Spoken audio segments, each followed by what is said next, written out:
Another property of Fourier transform is the conjugate symmetry property, which says that if your signal in the time domain is real signal, which is the case for most of the practical signals, which is the case for all the practical signals actually, if g of t is real, then the frequency domain satisfies that g of omega is equal to g conjugate of minus omega.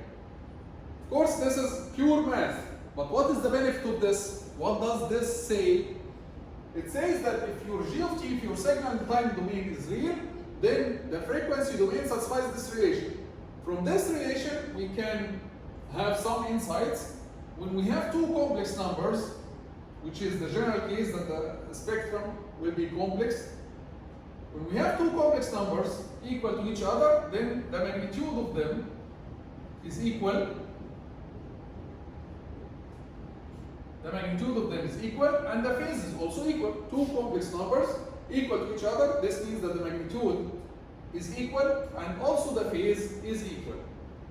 Let me write that the phase of g of omega will be equal to the phase of g conjugate of minus omega, right?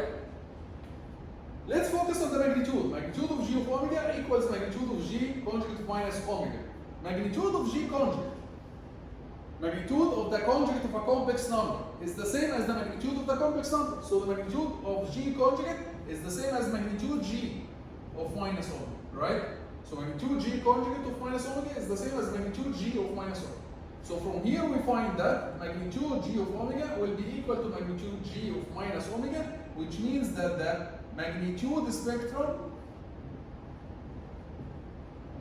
spectral density, to be correct, is an even function.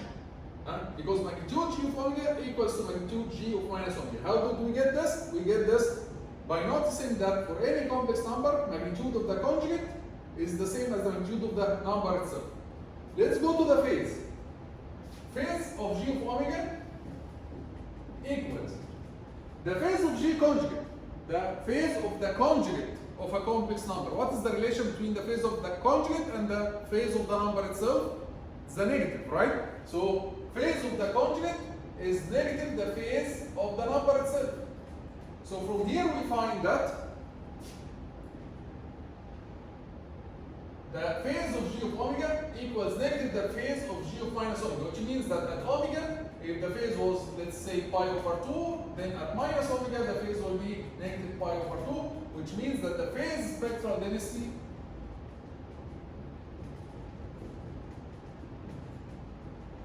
is odd. So here, basically this property says that if your signal is real in the time domain, then the magnitude spectral density will be even. You will get even magnitude spectral density and odd phase spectral density. This is very similar to the exponential Fourier series. We had a similar property. The next property of Fourier transform is the duality. One of the important properties is the duality.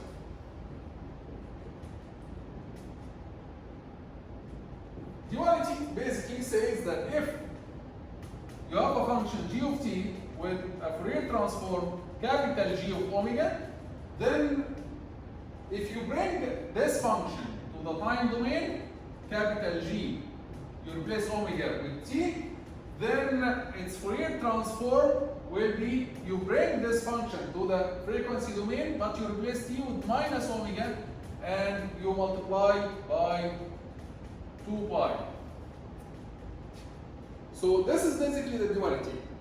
It's very important property. Why it is important? Because it doubles the number of transforms that you know. For example, you know that the rect has a transform sinc, but assume that I gave you sinc in the time domain. Are you going to do the integration again and you try to find the Fourier transform of the sinc? That will be very difficult. But you can use the duality. You know that the rect has a Fourier transform as a sinc. So if you bring sinc to the time domain, you expect that here it will be rect, but you have to multiply by 2 pi and you replace t with minus 1. Let's try an example of this. Example. find the Fourier transform of, let's say, 12 sec 3t. So what you do here in order to apply the duality, write what you know. We know from before that we have rect t over tau. Its Fourier transform is tau sec omega tau over 2. So now let's apply the duality. The duality says that if you bring this function to the time domain, so tau sec, instead of omega it will be t tau over 2. Then its Fourier transform will be 2 pi, and then you bring the rect here, it will be rect, and you replace t with minus omega. That's it. We applied the duality. Now it's time to choose the tau so that we get sec 3t. This is a constant. The 12 here is a constant. We can just multiply by it at the end. Don't worry about the constant. But focus on the argument inside the sec. We need sec 3t.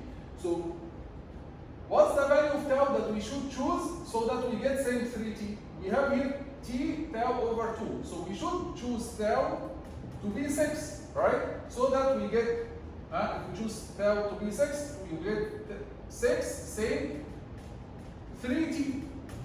So in order to get 3t inside the sec, you need to choose tau to be 6.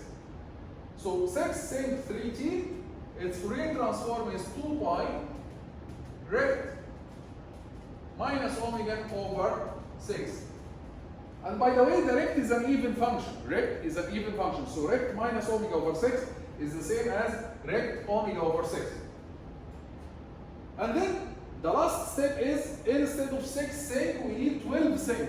So multiply times 2 both sides. So this will give you 12 sec 3t.